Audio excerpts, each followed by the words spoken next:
दोस्तों, जो कहानी मैं आज आपको सुनाने जा रही हूँ वो है जादुई सिलाई मशीन के बारे में। तो चलो शुरू करते हैं इस कहानी को। वानी अपने बेटे अनोत और सास रागनी के साथ रहती थी। वानी के पति 2 वर्ष पहले ही गुजर चुके थे। अब घर की सारी जिम्मेदारियां अनोत पर थीं। अपने पिता के गुजर जाने के बाद ज्यादा पढ़ा लिखा न होने के कारण वो घर की सारी जिम्मेदारियों को संभालता है और गांव में लोगों की मजदूरी करके शाम को घर का राशन ले आता है। इसी तरह इनके घर का गुजर बसर बहुत ही मुश्किल से होता था। अनोत की माँ वानी एक अच्छे संस्कारों की औरत थी जो सबसे अच्छा व्यवहार करती थी, इसलिए सब वानी को बहुत ही पसंद किया करते थे।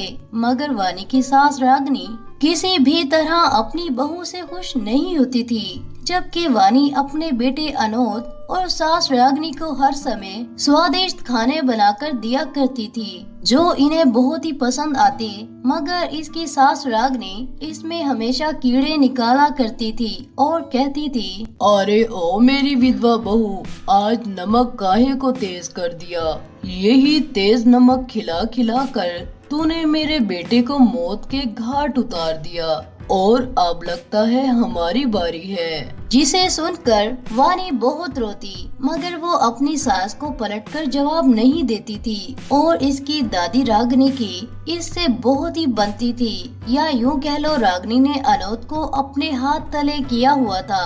अनोत अपनी दादी को कभी उलटकर जवाब नहीं देता था। अगर रागनी अनोत को वानी की कोई शिकायत करती तो वो अपनी माँ को समझाता, जिसे देखकर रागनी और भी ज्यादा खुश दिखाई देती थी। इसी तरह समय बीतता जाता है। अनोत पूरा दिन गांव में मजदूरी करके शाम को राशन लेकर आता है। एक दिन शाम को घर लौटते समय अनोत का एक बहुत बुरा एक्सीडेंट हो जाता है और इसका काफी खून बहता है। गांव के लोग मिलकर अनोत को शहर के एक बहुत बड़े हॉस्पिटल में ले जाते हैं और वहां पर इसका इलाज होता है। अनोत का काफी खून बह चुका होता है, जिसके कारण इसे बहुत ही कमजोरी महसूस होती है और वो डॉक्टर अनोत को कुछ समय के लिए बेड रेस्ट बता देते हैं। जब ये बात वानी को पता चलती है तो वो बहुत ही परेशान हो जाती है, मगर इस समय भी रागनी शांत नहीं रहती और अपनी बहू वानी से कहने लगती है, अरे ओ विधवा बहू, पहले तो तू मेरे बेटे को खा गई, लगता है अब तू मेरे पोते को खाएगी। ये सब तेरे कारण हो रहा है। जिसे सुनकर वानी बहुत ही रोने लगती है और अपनी सास रागनी से कहती है, माँ जी इस समय तो शांत हो जाएं। आखिर अनोत मेरा भी बेटा है, मैं इसका बुरा क्यों चाहूंगी भला।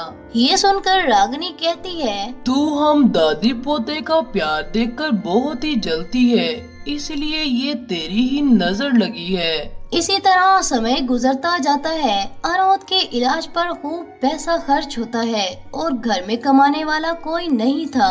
समय के साथ साथ वानी के पास जमा किए हुए पैसे भी खत्म होने लगते हैं और नौबत फाकों तक पहुंच जाती है।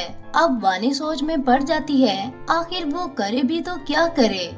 इसी समय में दरवाजे पर एक दस्तक होती है, जिसे सुनते ही वानी दरवाजे पर जाती है तो वो देखती है कि एक बूढ़ी औरत इनके दर पर बैठी है और कहती है, कृपा करके मुझे कुछ खाने के लिए दे दो। मैं पिछले कई दिनों से बहुत ही भूखी हूँ, मैंने कुछ भी नहीं खाया है और अब भूख से मेरी जान निकली जा रही है। जिसे सुनकर वानी कहती है, माँ जी हमारे घर तो खुद कुछ खाने के लिए नहीं है, हमारे यहाँ तो खाने के लाले पड़े हुए हैं, मगर आप निराश मत हो, मैं आपके लिए कुछ खाने को लाती हूँ।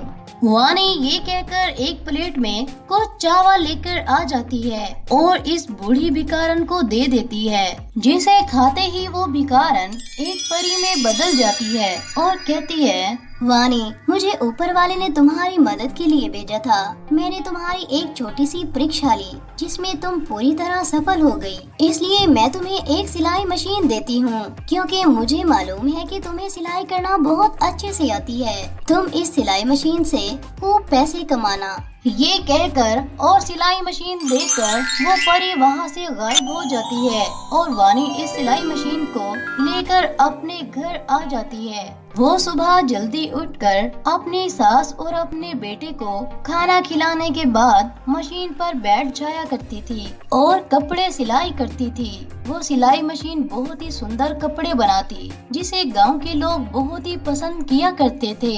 इसी तरह वानी दिन रात मेहनत करती और इसके घर कपड़े सिलाई करवाने वालों का खूब रश लगा रहता था।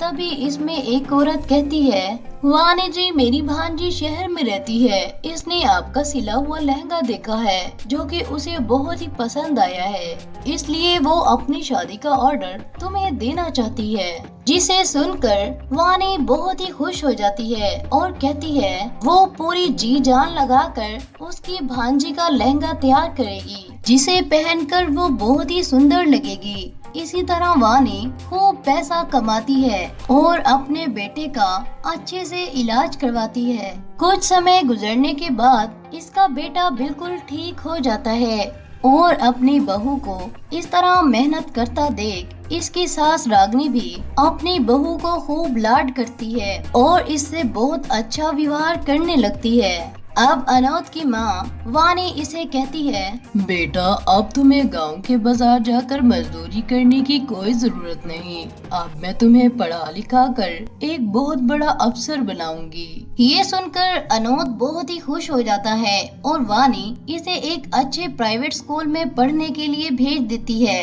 इसी तरह वो सब मिलजुल कर खुशी खुशी अपना जीवन बिताने लगते हैं। अगर आपको हमारी ये वीडियो पसंद आए तो चैनल को लाइक, सब्सक्राइब एंड कमेंट जरूर कीजिएगा। शुक्रिया।